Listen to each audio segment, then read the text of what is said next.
Well, here we go. After months of waiting, 2 more sets are being added to the upcoming LEGO Ideas projects that have been approved. We already have the Nightmare Before Christmas, of course, coming out next month, to be followed by the Botanical Gardens and Cullen House, and of course next year, our minifigure prize machine and Western River Steamboat.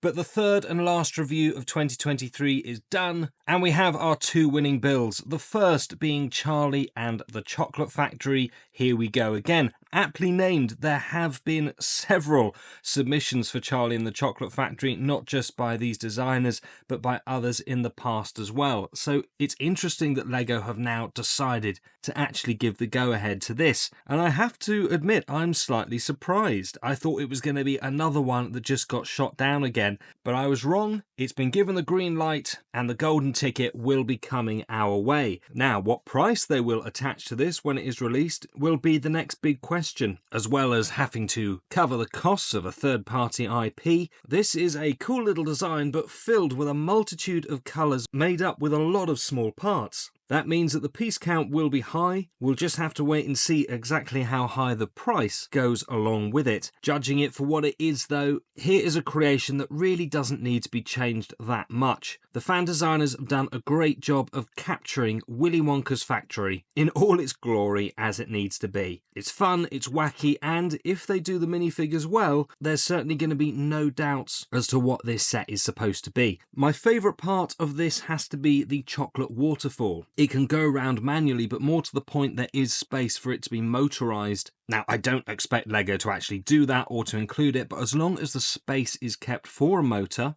then that is something that can be added in afterwards. And LEGO, once again, reduce the price of your motors, please. They are ridiculously expensive. Now, this sweet set is not going to be to everyone's taste, puns fully intended. But whilst I'm not one for a mass of colour, I have to admit I think this has been put together really well.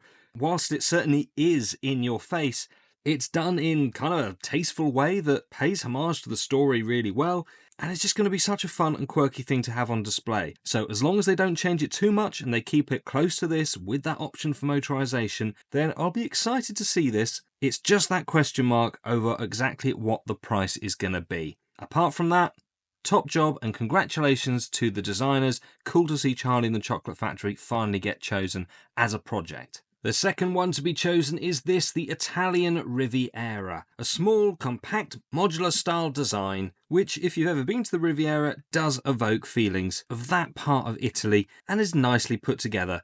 A little bit cramped on the inside in places, and I would like to see a few more details inside of these rooms. Perhaps that's something that could get added during LEGO's overhaul of this design, but certainly on the exterior, it is a cool looking thing. It's made up of 3 separate shops, a florist, a gelato ice cream shop, and a fishmonger's. I think the colours chosen are perfect. We've got a nice amount of minifigures and a good amount of animals throughout as well, from the crabs that we see down here to the seagull, pussycat, and of course the fish out for sale. Not surprising to see a pussycat outside of the fishmonger's, although it probably smells of scampi, although our minifig here doesn't look like she minds.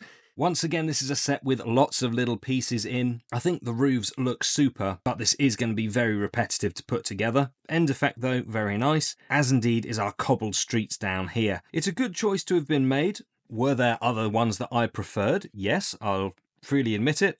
Said so in the video I did on all of the sets up for this review, but it's certainly not a bad choice. It's a good looking build that's going to appeal to quite a lot of people, regardless of whether or not you've actually been to the Riviera, though of course it will once again come down to that question of price. Not being attached to a third-party IP, this should be a nice, cheap set with a good low price per piece. The optimum word there being should. It's been slightly sad to see what LEGO's been doing with prices, particularly over the last 12 to 18 months. But as long as they're not silly, then this should commercially be a good one for them. Now, bear in mind that the Disney Pixar lamp is still under review from before. It looks very much like LEGO are wanting to do this. I suspect there's just some talks with Disney and Pixar in the background, just sorting out any IP issues with this.